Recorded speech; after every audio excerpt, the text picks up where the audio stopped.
starting with electrochemistry.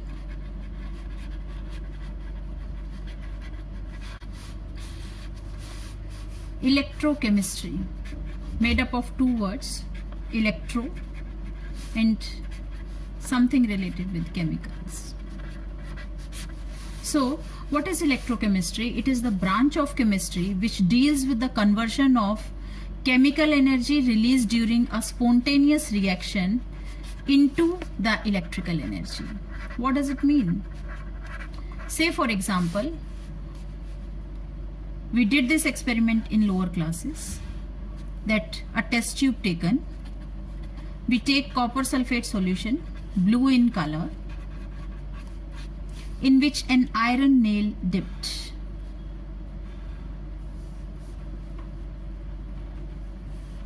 We observe that there is a brown deposition on iron nail. The color of the solution will also turn from blue to light green, and the temperature is increased. So all these are the changes observed. Now my question is why all these changes are happening? Why temperature is increased? From where the heat is coming from? This heat is coming from the chemical reaction taking place in the test tube. What is the chemical reaction taking place here? This is copper sulfate solution will react with iron nail to form FeSO4 plus copper. Now because this chemical reaction happened, that is why the energy is released during this chemical reaction. This is called as chemical energy. So if this energy somehow can be converted to electrical energy, then we say that it is the branch, or this is the part of electrochemistry. Now the next is, say for example, there is a reaction which cannot happen spontaneously, like NaCl plus water will be giving Na plus Cl2 OH minus when electricity is passed through it, upon electrolysis, when electricity is passed through it. Now generally this reaction doesn't happen, but when electricity is passed through it, chlorine gas will be liberated, hydrogen gas will be liberated, and sodium ions and hydroxide ions will stay in solution in form of sodium hydroxide. So that is how a non-spontaneous reaction becomes spontaneous, or you can say non-spontaneous reaction is possible because of the passage of electricity. So all this is what this is again coming under the electrochemistry. So what is electrochemistry basically? Electrochemistry is the branch of chemistry which deals with the conversion of chemical energy released during a spontaneous reaction like this into electrical energy, and the conversion of the electrical energy into chemical energy. What does it mean? That by passing electricity, a non-spontaneous reaction starts happening. So this is all about electrochemistry. Now why do we need to study about electrochemistry? What is the application of it?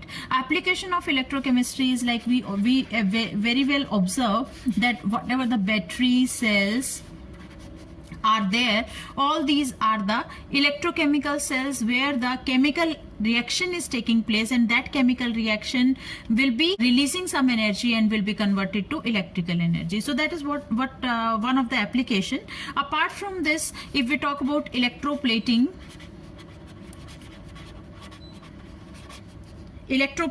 preparation of many chemicals like sodium hydroxide, etc. All these are what? These are the applications of electrochemistry. Now apart from this, if we talk about the conveying of the messages through neurons in our body, that is also one of the application of electrochemistry only. So that is how electrochemistry is important for us, and we need to study about it. We need to know about it. Now before we start with anything else, we should understand about redox reactions. So first we are starting with redox reactions. Now what are redox reactions? Redox, made up of two words, red and ox. Now red means reduction, ox means oxidation. So what are redox reactions? When oxidation and reduction takes place simultaneously, it means the reaction is redox reaction. Example is, like say if we take the same example, that is CuSO4 plus Fe gives FeSO4 plus Cu. Now here, if you see, the oxidation number of copper is plus 2 converted to 0. Here it is 0 to plus 2. So change in oxidation number is taking place. Now how do we know that oxidation and reduction is taking place and which is undergoing oxidation and reduction? So that is why first we need to know what is reduction, what is oxidation. So what is oxidation? The classical concept of oxidation says that is addition of oxygen or any electronegative element is called as oxidation. Or it may be removal of hydrogen or any electropositive element. So that is oxidation. This is classical concept. But what about the modern concept or the electron transfer concept? According to that, what is oxidation? Loss of electron is oxidation.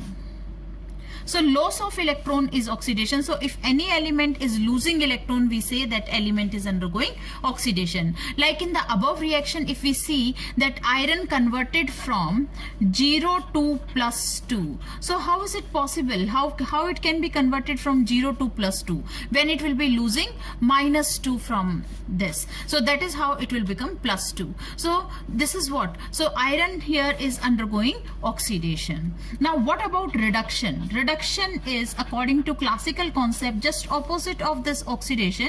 What is it? That is addition of hydrogen or any electropositive element is reduction.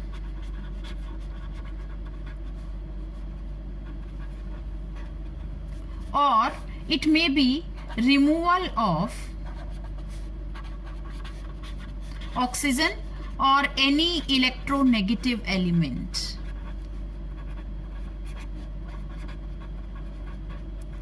So this is again reduction. But what about the electron transfer concept? According to electron transfer concept, gain of electron is reduction. So if any element is gaining electron or somewhere electrons are added, we say that reduction is taking place. Like in the above reaction, if we say that CuSO4 converted to Cu. So CuSO4, the oxidation number is plus 2 and here it is converted to 0. So Cu is converted from plus 2 to 0. How is it possible? By gain of 2 electron, because when in plus 2 minus 2 is added, it became 0. So that is why we can say that copper is undergoing reduction here. So that is how we can identify which is undergoing oxidation, which is undergoing reduction. And because oxidation and reduction both are taking place simultaneously, that is why it is an example of redox reaction. Now what about if we have this reaction, say it is F2 plus NaCl. F2 plus NaCl, here F2 is 0 and Cl here is minus 1. Now if the two react, it will be forming NaF plus Cl2. Now here fluorine is minus 1 and chlorine is 0. So here we can observe that fluorine converted from 0 to minus 1. How is it possible? When how it can be converted to 0 to minus 1? It will be by addition of electron. Now Cl minus is converted to Cl0. How is it possible that converted to 0? That is by loss of electrons. So that is how we can say that fluorine is undergoing reduction because it has gained electron, while chlorine is undergoing oxidation. So this is another example of redox reaction. We may take some more example, like Mg plus O2 gives MgO. Now Mg0 here, O2 0 here, because both are in the elementary state, so that is why oxidation number will be 0. And here magnesium is plus 2, oxygen is minus 2. So magnesium converted from 0 to magnesium plus 2. How is it possible? By loss of electrons. So it means it is undergoing oxidation. Now what about O2? O2 converted from 0 to O2 minus. How is it possible? By gain of electrons. So that is how this O2 is undergoing reduction. So that's how we can say that oxidation and reduction are taking place simultaneously, and that is why this is again an example of redox reaction. So here we can observe that one element is undergoing oxidation and the other is undergoing reduction. So here we can conclude that oxidation reduction are complementary to each other. Oxidation and reduction are complementary to each other. What does it mean?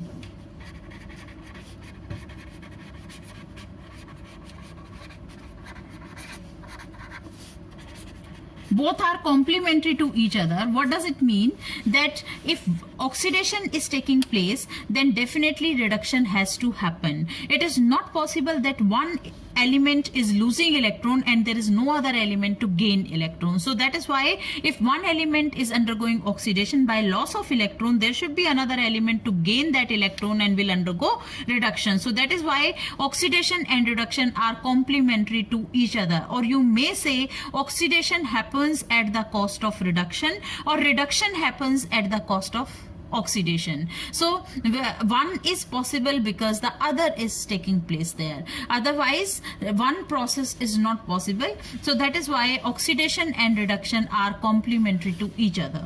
Now the next thing which we need to understand here, that how do we identify that the particular element is undergoing oxidation or reduction. Now we have already done one way, that we have to see what is the change in oxidation number. Magnesium converted from 0 to +2, and it is possible only by loss of 2 negative, and that is why we can say this is undergoing oxidation. Similarly, oxygen is converted from 0 to -2. It means it has gained electron, and that is how we can say that it is undergoing reduction. But there is another simpler way to identify it. We can well observe here that increase in oxidation number. If there is increase in oxidation number taking place, it means the element is undergoing oxidation. Here we can see that in the previous example, here in the copper sulfate example, this iron converted from 0 to +2, increase 0 to +2, increase in oxidation number. That is why we can say it is undergoing oxidation. Now what about the other example? Other example, like here we can see that Cl converted from -1 to 0. So -1 to 0 is again increase in oxidation number. Similarly, magnesium converted to 0 to +2, again increase in oxidation number. So if any element is undergoing increase in oxidation number, it means it is undergoing oxidation. Now if any element is having decrease in oxidation number, it means it is undergoing reduction. So that is how we can identify reduction. Reduction means decrease. Decrease in what? In oxidation number. So that is how we can identify the oxidation and reduction. Now what is an oxidizing agent and reducing agent?